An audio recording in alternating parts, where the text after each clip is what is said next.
tua vida e Lázaro somente.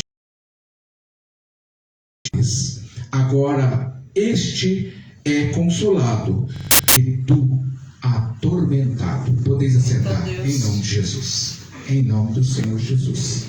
Amém? É um texto pequeno, porém a pastora falou para mim que eu tenho 2 horas para pregar, não é isso, pastora? Vai ficar até amanhã.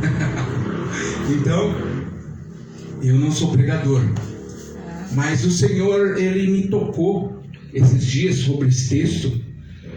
Por quê? Porque nós vemos hoje nós vemos aí um padrão de riqueza muito grande, invadindo a casa do cristão. E eu vejo que muitas pessoas estão se embaraçando com um pouco mais do que já tem. A Bíblia já disse, já em muitos textos, que principalmente Cristo, ele falou sobre que o rico é difícil de entrar no céu. E eu gostaria de falar um pouco sobre isso. Por que o rico é difícil de entrar no céu? Eu sei que eu já tive uma vida um pouquinho mais abastada. Quando você é pobre, você quer ir para a igreja, você quer ouvir a palavra, você tem sede de ir todos os domingos, apesar que hoje até os pobres estão fugindo da igreja, né, pastor? Meu Deus do céu. Crente domingueiro agora. Talvez porque hoje as nossas gerações estão vinculadas a dinheiro, a festas, a boemia, né? Quando não tem dinheiro, o Estado está dando, o governo está dando. Então o pessoal prefere ir lá tomar uma cervejinha, prefere ir lá para um algazarro ou para um centro de recreamento, ou uma área de lazer, ou uma praia. E eu passei por esse nível. O Senhor começou a agradar um pouquinho. Eu pedi, Senhor, eu quero isso, Senhor, eu quero aquilo. O Senhor começou a agradar um pouquinho. Eita Deus. Passou ele me agradar um pouquinho para eu começar a deixar os caminhos do Senhor. Meu Deus. E numa semana eu não ia para a igreja porque eu ia para a praia. Na outra semana porque tinha uma festa de aniversário de alguém. Na outra semana porque tinha um casamento. Por quê? Porque quando você tem um pouquinho mais de dinheiro, todo mundo vai te chamar para tudo. Porque falou, olha, ele tem presente. Opa, ali vai ter uns quilos de carne para festa. Ali vai ter isso, ali vai ter... Opa, tem um carro para levar a gente. Tem um carro bom para levar a gente para a praia. Então todo mundo... Opa, tem uma piscina. Vamos lá na piscina. Opa, ele tem uma área de lazer. Então veja bem, eu não estou pregando contra a riqueza. Não. Eu estou pregando contra o que mamão, o que o dinheiro faz conosco. E eu senti isso, me afastando de Deus por conta de ter uma vida um pouquinho mais abastada. Então eu louvo a Deus quando uma pessoa tem dinheiro, tem condições, e mesmo assim não perde um culto, não perde um momento de louvar, de bendizer, de glorificar, de falar de Deus, um culto no lar. Eu creio que o Senhor vai falar muito conosco hoje. Aleluia. E eu vou voltar um pouquinho lá no versículo 19 do capítulo 16 de Lucas, que diz assim: ora, havia um homem rico, vestia-se de púrpura. Os estudiosos falam que púrpura, na época que não se tinha muito jeito para pintar as roupas, púrpuras vinha de um molúsculo no fundo do mar. Eu fui estudar isso aí. E vinha de um molúsculo no fundo do mar e precisava de muitos para fazer a cor púrpura para colocar no tecido. Então, fala-se aqui que parece que é um homem muitíssimo rico. E de linho finíssimo. Linho finíssimo era aquele linho que não pesava no corpo. Hoje a gente às vezes compra uma roupa e fala, bonita aquela roupa. E a hora que você coloca no corpo, começa aquele suador. Porque a roupa ela é fechada, ela é grossa. Mas eles usavam um linho tão fino que ele chegava a ser quase transparente, de tão fino. Então os ricos usavam isso. E vivia todos os dias regalada e esplendiosamente. Meu Deus, quase que não saiu. Havia também um certo mendigo chamado Lázaro, que jazia cheio de chagas à porta daquele,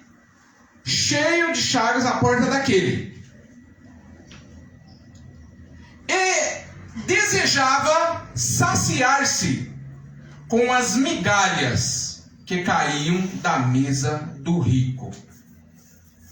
Os próprios cães vinham lamber-lhe as chagas. Então nós estamos falando aqui de um homem. É interessante que esse texto aqui, se vocês lerem inteirinho e estudar ele, vocês vão ver falar muito da vida de Lázaro. Só fala uma coisa aqui que é linda sobre a vida dele. E que consta que ele servia a Deus. Ué, mas as igrejas de hoje falam que se você não tem um carro, se você não tem uma casa, se você não tem um bem, é porque você não fez algo para o Senhor que Ele olhasse para você.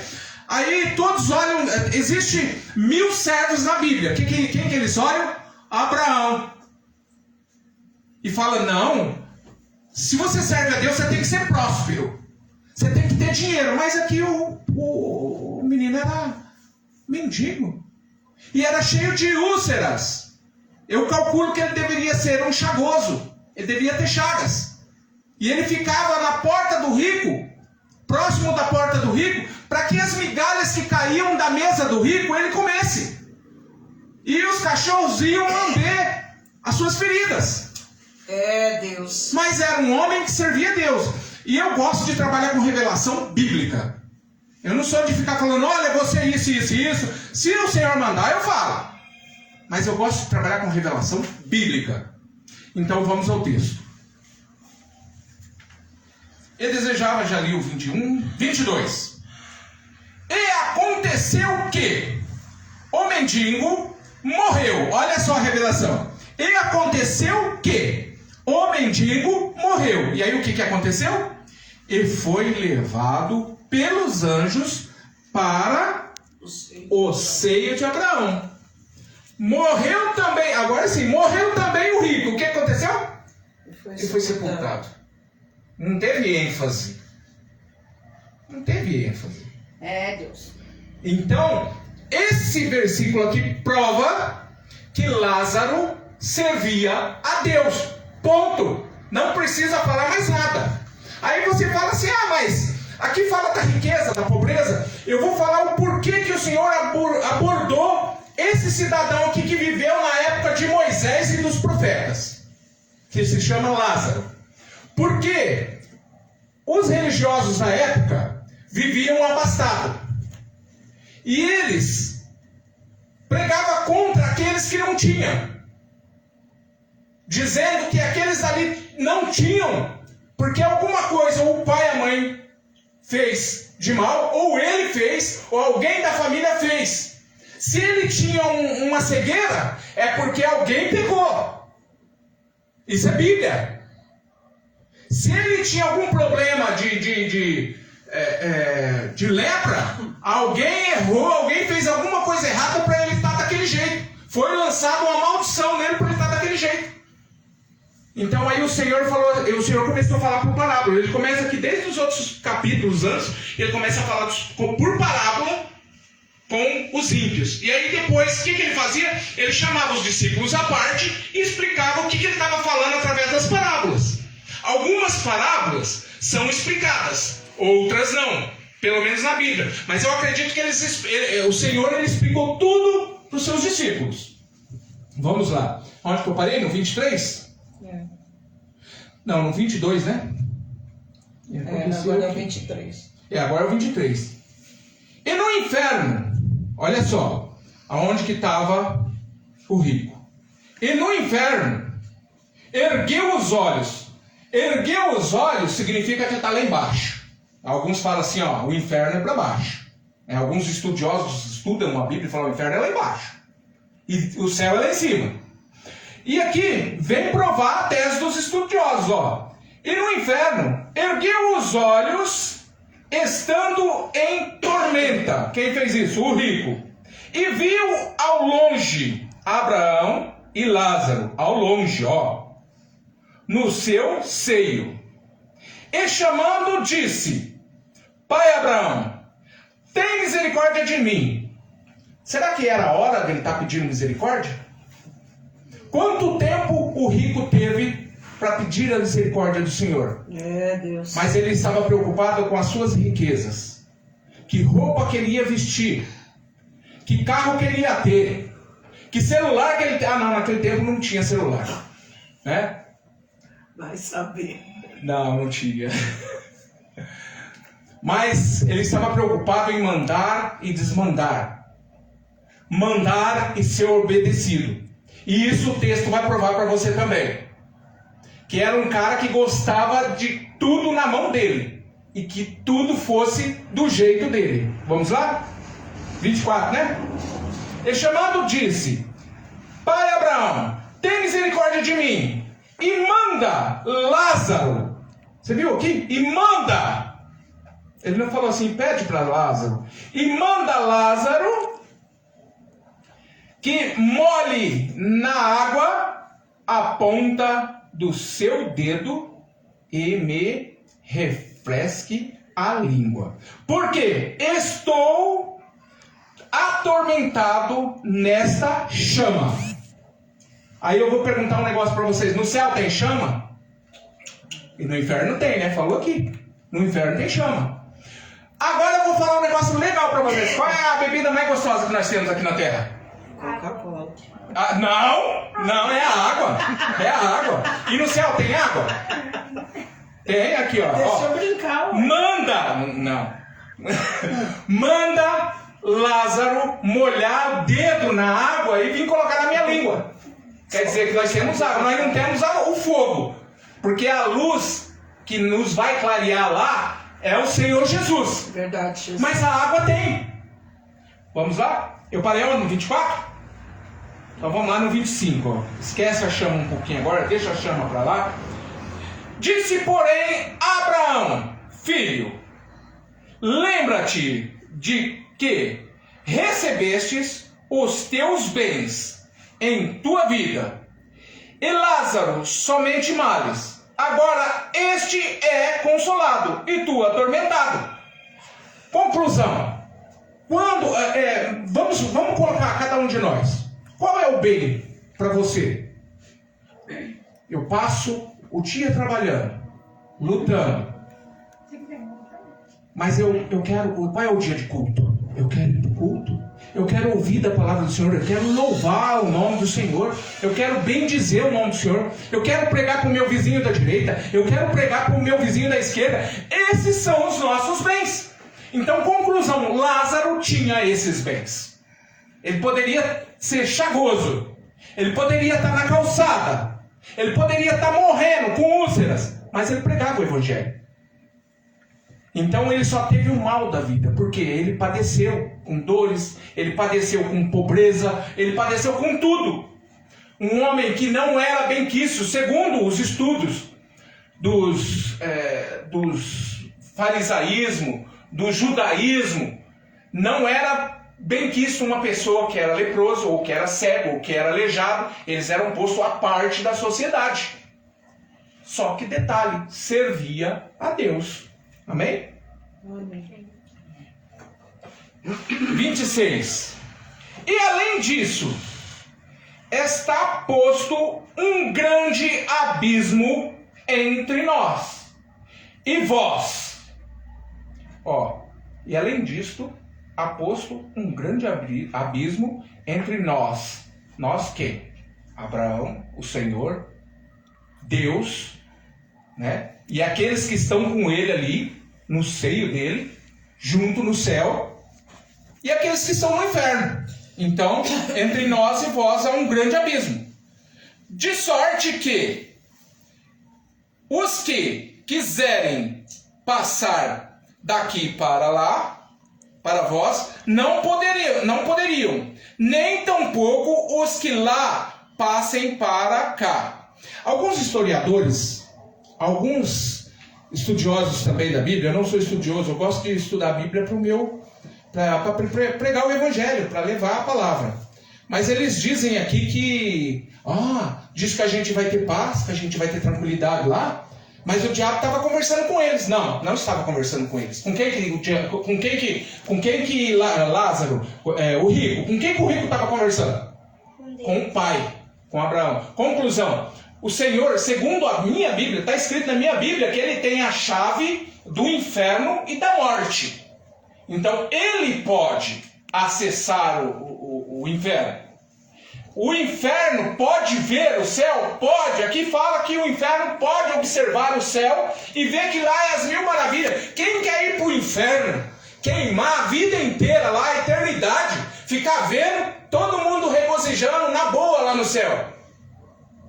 Pois esse texto aqui traz a alusão para a gente firmar o nosso passo cada dia mais, porque a Bíblia, de capa a capa, ela fala que o inferno existe. Tem gente que não gosta de pregar sobre o inferno. Tem gente que não gosta de pregar sobre o pecado. Tem gente que não gosta de pregar sobre vida eterna. Fica passando o pano para lá e para cá na Bíblia, mas não prega. Eu posso não pregar. A pastora falou, não, você não vai me pregar aqui não.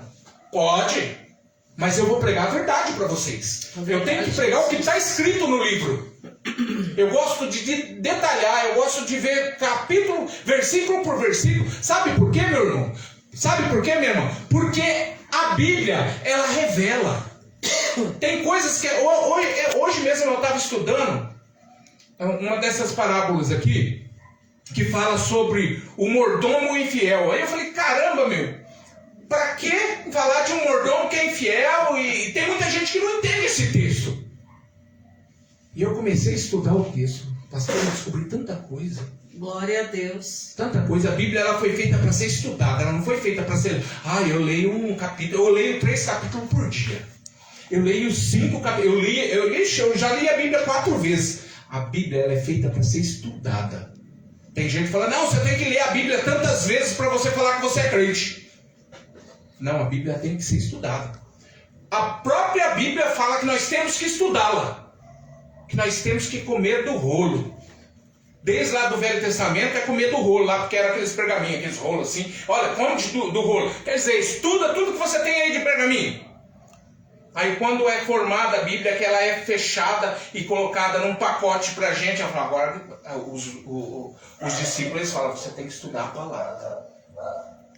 Se você não estudar a palavra, você não é firmado. Então nós temos, outro dia eu estava falando numa pregação, se você não consegue ler a palavra, escuta a palavra. É verdade. Põe ali, hoje nós temos acesso livre aqui, para colocar um fone aqui, põe a Bíblia aqui e ouvir a palavra. Nós temos acesso. Amém? Amém, Jesus. 27. É isso? O livro 26, né? E disse ele, rogo-te, agora ele está rogando, ó. Primeiro ele pediu ter misericórdia, né? Vamos no 26 de novo, vamos dar uma palhinha no 26. E além disso, está posto um grande abismo entre nós e vós, de sorte que os que quiserem passar daqui para... esse aqui eu já li ele inteiro, né?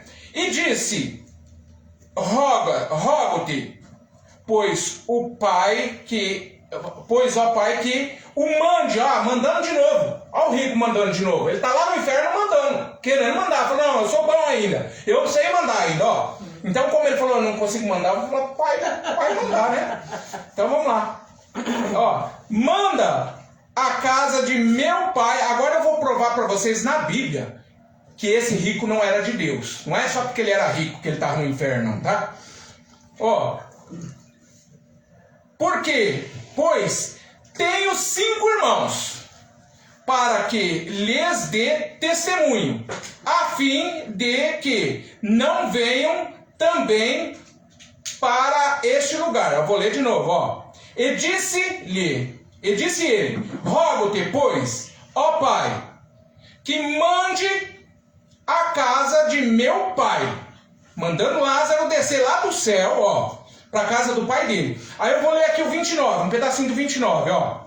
Disse-lhe Abraão, tem Moisés e os profetas, ouçam-nos. E disse ele, de novo, olha como é que vai a conversa aqui, como é que o rico vai conversando. Não, pai Abraão, mas se algum dentre os mortos fosse ter com eles, arrepender-se-iam, meu Deus, quase não saiu de novo. Vamos lá. Presta atenção, vocês prestaram atenção bem nesses 3 versículos? Se vocês tiverem caneta aí, vocês até marcam, até grifam. Porque porque tiver celular, pode grifar, marcar no celular também. Presta atenção, ele se entregou. Quem, diante dos profetas, diante de Moisés, acredita em morto? Tem algum cristão da época de... Só aqueles carnudos. Aqueles que não queriam que Moisés, por exemplo, chegasse à terra prometida, que ficavam ali causando a Corá, a descendência de Corá, não todas a descendência, mas parte da descendência de Corá, e de outros servos, de outros que eram egípcios, que vieram junto com o povo, que entraram no deserto, queriam que ele causar com ele, assim, a gente não tem carne, a gente não tem água, a gente não tem isso, a gente não tem aquilo, quando é que a gente vai chegar? A gente saiu de casa para morrer aqui. Tinha os carnudos. Então, provavelmente, o rico era um desses carnudos. Era como no ditado, vou trazer para o ditado popular, um mala sem alça. Por quê? Porque ele não tinha nem a palavra, nem as leis de Moisés ele tinha. Porque na lei de Moisés fala para você não acreditar em mortos. Para você não buscar mortos. Isso aí era coisa de feiticeiro. Era coisa, na época, de gente que fazia magia. Aí ele vem aqui e ele acaba se condenando. Você viu que o texto ele vem revelando? De repente você fala assim, mas se você parar para ler o texto e você ler ele bruscamente, você fala assim, só porque ele era rico, ele foi para o inferno? Não. É porque ele não queria nada com Deus, ele queria só com a riqueza. Se ele quisesse ser rico e ir para o céu, ele ia servir o Senhor, ele ia ganhar a segunda riqueza dele. Ou talvez, como fazia o povo naquele tempo, vendia tudo que era dele e dividia com os pobres. Naquele tempo era assim. Hoje não, hoje tem muito crente rico, você fala para ele de dividir alguma coisa, ele briga com você, não olha mais para tua cara. Né? No 30, disse ele, não, pai Abraão, mas se algum... esse aqui eu já li. No 31, porém, Abraão lhe disse, se não ouviram a Moisés, olha que prova que esse texto existe, que não é uma parábola. Porém, Abraão lhe disse, se não ouvem a Moisés e aos profetas, tampouco acreditarão ainda que algum dos mortos ressuscite. Não é lindo o nosso Deus? Deus. Louvado seja Deus. Aí, eu quero falar um negócio aí, eu vou fazer uma maçaroca com o tapete aqui. Eu vou falar um negócio para vocês. Aonde eu e você se encaixa nesse texto? Eu sou pobre. E será que você não tem um coração rico? Será que muitas vezes você não está preocupado simplesmente, eu quero saber o que eu vou fazer em casa. Eu quero saber o que eu vou comer, eu vou comer um McDonald's no final de semana. Está aqui, a palavra está fluindo, o Espírito Santo está trabalhando. Será que um dia eu vou conseguir comprar Coca-Cola? Consegue. Só porque eu falei, né? Mas, se vocês pararem para analisar, o que o mendigo fazia? Ele ficava ali, esperando para comer as migalhas do rico. O rico, ele é abastado, ele não quer igreja. Ele não quer nada com Deus. Se ele for dono de igreja, ele quer alguém que manda dinheiro. Você sabe quando eu vou falar um negócio. O rico, quando ele tem igreja, ele não levanta profeta para a igreja. Ele contrata profeta. É bíblica também, viu? Lá no Velho Testamento, lá em Números e Êxodo. O que acontece? Quando eu, a pastora, a minha esposa, a irmã aqui, o irmão, no dia que o irmão estiver à frente de uma igreja, vai pensar o seguinte: eu vou ver para levantar um